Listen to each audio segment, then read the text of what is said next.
Hello and welcome to our Strategy for GMAT channel. My name is Manan Puri and I'm the co-founder of Strategy for GMAT. Today I have with me Sreekar Madala. Is a brilliant guy, and his brilliance academically, analytically also translates into a 745 GMAT score. What we'll talk about is his background, his preparation journey, what are the pitfalls that you could avoid in your journey, and any inspiration that you can take from him in terms of acing the test. So, thank you so much, Rikar, for taking out time from your application schedule and explaining your journey to the candidates. So, why don't we start off with a quick introduction? Sure. Thank you so much for having me, Manan. Hi, everybody. My name is Sreekar. I am currently working in procurement consulting. I have 2 years of experience there. I graduated from College of Engineering, Pune in 2022. And yeah, as Manan mentioned, I have a 745 on my GMAT. And other than that, I have also given GMAT Classic once. And the score that I got, the 745, is the GMAT Focus Edition. All right, great, awesome. So let's take it from the top, right? So you would have decided to take the GMAT. So what was the first step that you did while starting your preparation? So in March of this year is when I decided that I'm going to take the Focus Edition. And so I have given different management entrance exams before. So I was not that worried about quant. My base in quant was there. Coming from an engineering background, I had a strong quant before I started preparing. So my main worry was verbal and DI. So for that, I did a lot of research. I went on GMAT Club, looked at what resources are best. I was also considering taking up coaching or taking up help because a lot of GMAT clubs showed that it really helps out. I saw a lot of GMAT experiences. So on the GMAT club, there's this, you can share your GMAT experience, and a lot of people were mentioning that they took help from different coaching classes and it really helped out for them in the end. So I considered that as well, but I had a bit of time constraints. I was working full time, so my job, it was really hectic. So the time that I was getting was only in the morning. My shift timings were 2 p.m. to 11 p.m. And most of the classes that I saw, they had either classes on the weekends or they had classes in the evening hour time in India. So looking at that, I decided, okay, let me just give it one shot by myself first. And if I'm not able to handle it, then definitely the GMAT is a exam which lets you give multiple attempts. So I can take up help in the next attempt. So this was in March, and yeah, I went through GMAT Club. I saw all the resources that they were mentioning there, and what everyone was mentioning was what a lot of the GMAT experts were mentioning was that the GMAT official questions are gold. So I decided to start off there. I bought all four official guides: the quant review, the verbal review, the DI review, and the larger official guide. And I just started off solving. I started with quant since I just wanted to see if my base is actually enough for the GMAT or not. And the focus edition, it removed a few topics. It removed geometry. So I was thinking that it's going to be heavy on either arithmetic or PNC. So I just wanted to see if I was okay with it. And yeah, the first thing that I did is I finished the quant review in one go. I didn't start verbal or DI just so that I could get some confidence as well. And I was able to finish the whole quant review book in about 6 days. It didn't take me much time because I was good with quant since I gave management entrance exams before. For verbal, I tried to adopt the same strategy. I jumped right into the questions that were in the official guide, but I was getting stuck a lot. It was because I wasn't really used to the critical reasoning questions. RCs I've worked with before, but critical reasoning was something that I was getting stuck at. So what I decided was I would go through some theoretical material before I jump into questions because I didn't want to waste the official guide questions. So I then went through the critical reasoning Bible, which was by Aristotle.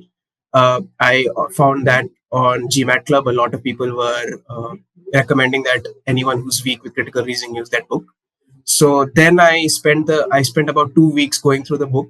It's a good book to get an understanding of what type of questions come It's not focus edition specific, but there hasn't been a change in critical reasoning between the classic and the focus edition, so it doesn't really matter that much.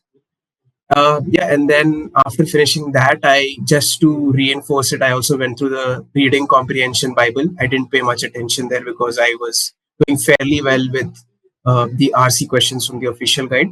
So I completed that book in about a week.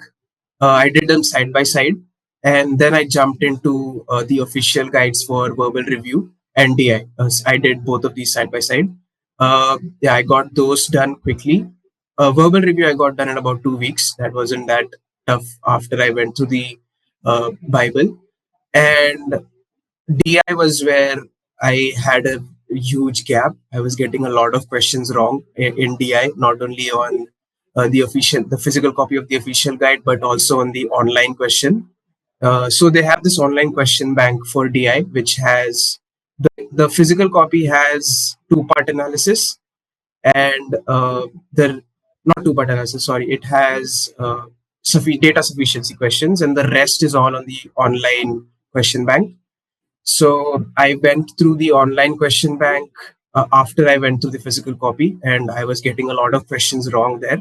It's because I didn't really work with any type of these questions before. There was IR in the earlier versions, but I didn't really prepare specifically for those. So that was where I found a huge gap. I spent about 15 days going through the official guide as well as the online question bank twice. And in the second go, I was getting questions wrong that I got wrong in the first go as well. So I saw a huge gap there. But yeah, I think exposure therapy worked for me because I just did all those questions again and again till I got a very good understanding of what exactly they're testing there. And yeah, in the end, it worked out. That was what I did overall. After I finished these official guides, I then also did the GMAT Advanced book. Again, this is not a focus edition specific.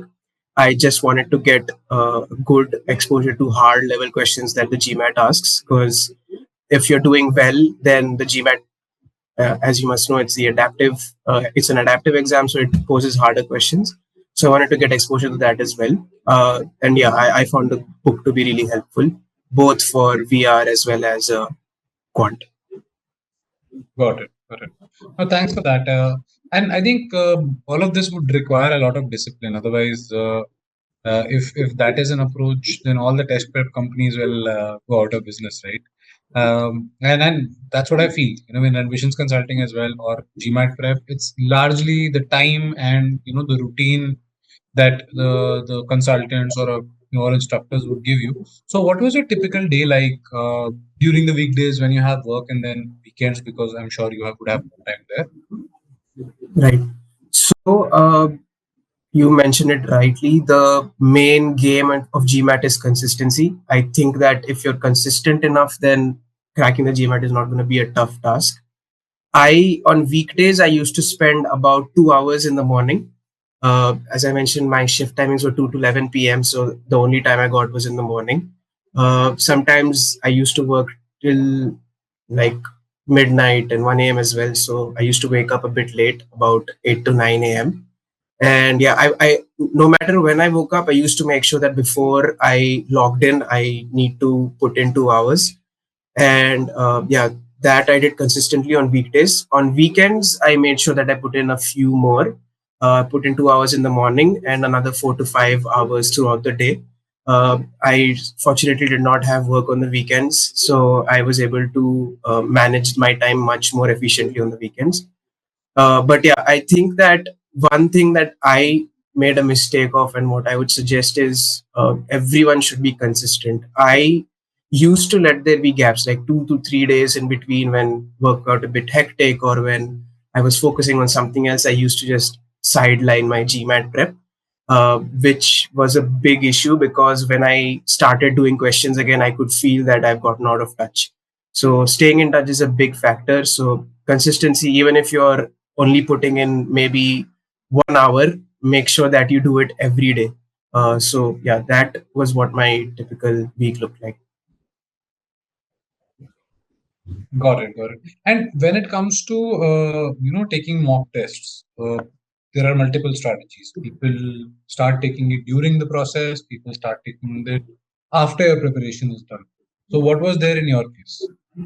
So I did not give a diagnostic test. That is something that I think a lot of experts uh, recommend. They giving a diagnostic test helps you understand what your weaknesses are, so that you can hyper focus on those.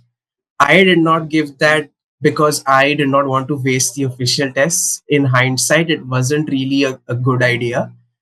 Giving a test before, when you have like not prepared much, will help you strategize your preparation better.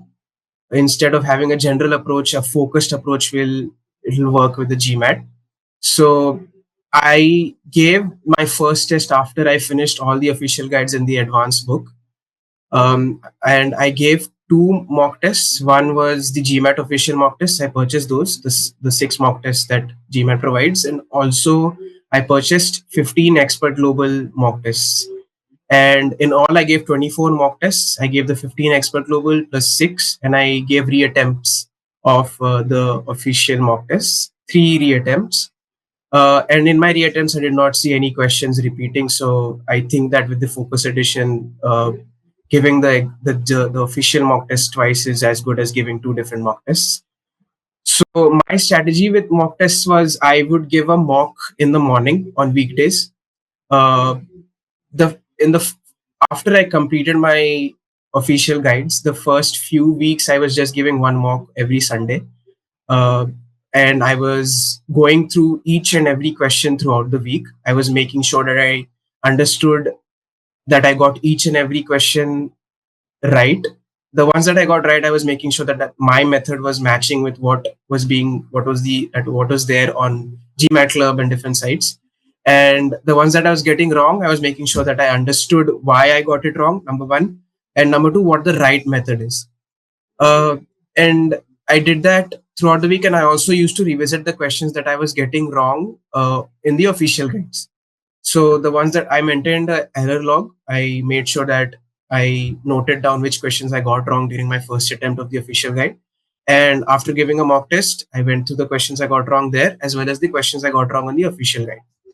Uh, Towards the later part of my preparation, towards the end, uh, I had a lot of mock tests left. So I wouldn't suggest anyone follow my strategy. You should give mock tests regularly, at least 2 to 3 in a week, so that you're not left with a bunch to cover in the last few weeks. So in my last few weeks, I had to give a mock a day. I could not even give one gap in between. What I was doing then was, on weekdays, I was attempting a mock in the morning, and after work, I was putting out extra time to analyze the mock. So I was going through all questions that I got right, making sure that my method was correct. And also the questions that I got wrong, I was understanding them completely. Got it. So, just to summarize, one, you would have taken a diagnostic, you would have, taken a few mocks in between the course and the preparation. And personally, I also endorse this approach is because you then see the curve going up and you sort of gain confidence also because it's a lot of mental game also. And the most important part I think is analyzing mocks to death in terms of not only analyzing wrong answers but also the right answers if the approach is fine or not. So, in general, how many, if one has to have a ballpark number through the preparation, how many mocks should one take according to you based on just your experience? So I think that's person specific. If somebody is really comfortable with the exam, if they've given multiple exams before and they're not really stressing about it, then the official mock should be enough, because you have reattempts there as well. So it will become a total of 12 mocks. But in my case, I wanted to make sure that I not only understood how to solve questions, but also how to sit at a stretch. Because the initial mocks that I was giving, I found that was an issue I was facing. GMAT offers a 10-minute gap in between that you can take. It gives you the option to take it after your first or your second section. So I was taking that gap after my second section, and I was noticing that to get back in the groove, it was taking me more than 10 minutes. So I think that was because I haven't really given I wasn't really giving management exams on a regular basis. So I was attempting one after a long time. So it was an attention problem probably. So after realizing that, I decided, okay, I need a bit more exposure to this. So I took up the expert global mock. But again, it's person specific. But what I personally can endorse is give as many as you can, because that will get you ready for all types of situations in the exam. The expert global mocks were a lot tougher than the actual exam. The quant side especially, I found them to be a lot tougher than what I found on the GMAT, as well as the official mocks. In fact, a few official mocks, I found the quant to be harder than what I faced in the official exam. So as many mocks as you give, you're preparing yourself for every situation. So no matter what comes up on the exam, you have already experienced that before in a mock. So what I can suggest is give as many as you can. Got it. Sounds good. Hindsight, it worked for you. In terms of preparation strategy, we discussed about the mocks. In terms of preparation strategy, if you had to do it all over again, first question: do you think you got lucky in the sense, there is survivorship bias, right? Because uh, for every 745, there are multiple 615s that go on with self prep. So, in your case, what would you do differently, if at all anything? So 100%, I believe that luck plays a big factor in an exam like GMAT. And I think that they know that, which is why they'll give you the option to attempt the exam twice in 16 days. So the only thing you can do is control whatever is in your hand. So in hindsight, if I would do anything different, number one, give mocks more frequently in the initial phases, irrespective of what I have prepared, irrespective of how much of preparation is there. Giving a mock and seeing your score increase is definitely something that will boost your confidence. And going into the exam with a peak level of confidence is really important to handle the stuff that are not in your uh, grasp. So luck factor plays a big role uh, when you. So if you're confident, irrespective of what the GMAT throws you, you'll be able to handle that. I feel that giving mocks regularly in between it'll build that confidence eventually.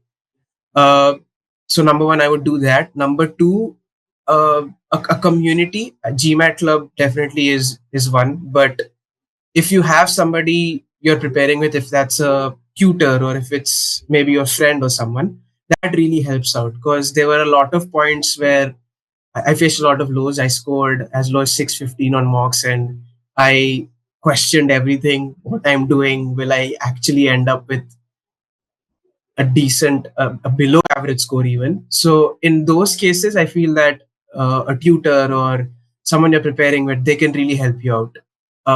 GMAT Club helps out, but other than that, having that personalized attention, having that personal touch is really important. So yeah, those two things are something that I would have done differently. Nice, nice. All right. Cool. Any advice for somebody who's struggling right now or just starting the prep? Just two things that you would tell them, uh, wish you had known before you start?